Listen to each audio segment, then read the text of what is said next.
Le problème n'est pas inhérent à la Guyane. Il déchire la République démocratique du Congo. C'est bien simple. La guerre des minerais dans ce pays est le conflit le plus meurtrier depuis la Deuxième Guerre mondiale. Les collines du Congo contiendraient pour 24 000 milliards de dollars d'or, de cobalt, de cassitérite ou de tungstène. Quasiment tous ces minerais sont indispensables à la fabrication de nos portables et nos tablettes et ils proviennent du Congo. Ces richesses font l'objet de guerres incessantes. Pour prendre le contrôle des exploitations, les milices obligent les enfants à travailler dans les mines. Chaque minute, une personne adulte ou mineure est violée dans ce pays. Cette situation dramatique, l'actrice américaine Robin Wright l'a découverte il y a 6 ans en rencontrant des victimes. Elles lui ont demandé de porter leur témoignage dans le monde entier. C'est pour cela qu'elle a réalisé le film que vous allez voir tout de suite, Congo, la guerre des minerais. Attention, certaines séquences pourraient heurter votre sensibilité.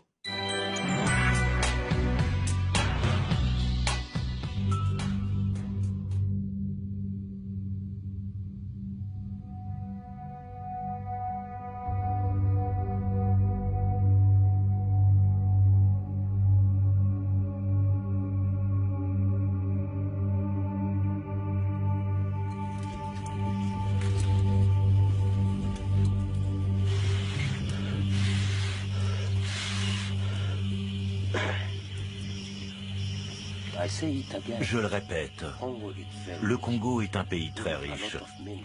On a beaucoup de minerais, mais le peuple n'en profite jamais. Au contraire, les Congolais en ont énormément souffert. On n'en a pas besoin. Si les autres pays veulent récupérer nos minerais, qu'ils viennent. Mais je me demande, doivent-ils vraiment tous nous massacrer pour les récupérer ?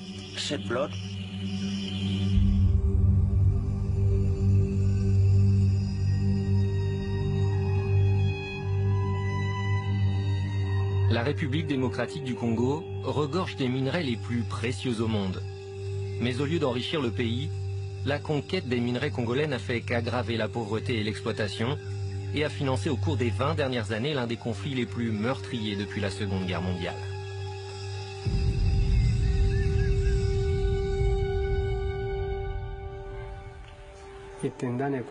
Les meurtres ont eu lieu un lundi, très tôt le matin.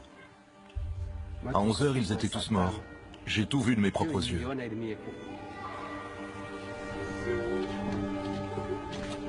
Un matin, alors qu'ils assistaient à la messe, les habitants de ce village ont été attaqués par un groupe armé, financé par l'exploitation des minerais dans la région.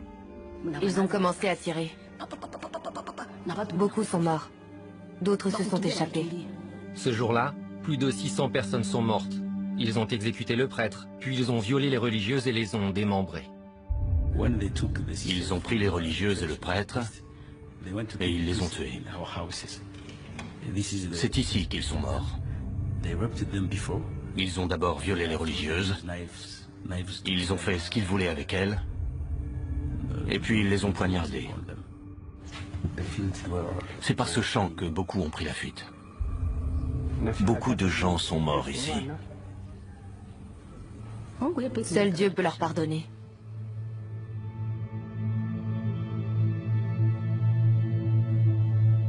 À cette époque-là, d'ailleurs, il y avait ce qu'on appelait le boom coltan.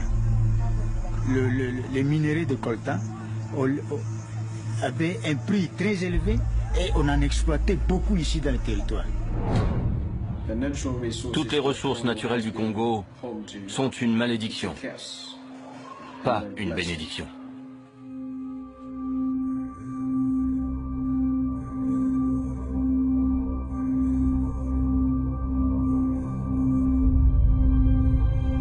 En 1890, Joseph Conrad visite le Congo à bord de son bateau. Il rentre chez lui, écœuré par l'horreur dont il a été témoin. C'est alors qu'il écrit « Au cœur des ténèbres ». Les ténèbres n'ont rien à voir avec le Congo ou les Congolais. Ils désignent les Occidentaux qui, au cours du règne du roi belge Léopold, ont soumis à l'esclavage et brutalisé les Congolais pour récupérer du caoutchouc et de l'ivoire. Ils ont bâti un empire pour le roi Léopold en tuant près de 10 millions de Congolais, soit la moitié de la population. L'auteur a décrit ce qu'il a vu comme étant la plus infâme ruée sur un butin ayant jamais défiguré l'histoire de la conscience humaine. Cette citation est toujours d'actualité. Un vent de changement souffle sur le Congo belge, alors que le drapeau de la Belgique disparaît de Léopoldville. Le Congo obtient son indépendance en 1960. Mais les Occidentaux ne sont pas prêts à abandonner leur royaume africain, ou pire encore, à le laisser aux mains des Soviétiques. Les dirigeants des États-Unis et du Congo font assassiner le premier ministre congolais fraîchement élu, Patrice Lumumba. Son corps est démembré et désintégré dans de l'acide. Ils ont coupé son corps en morceaux, puis l'ont brûlé. Ils ont utilisé de l'acide. Les Occidentaux placent à la tête du pays le dictateur Mobutu Sese Seko. Il renomme son pays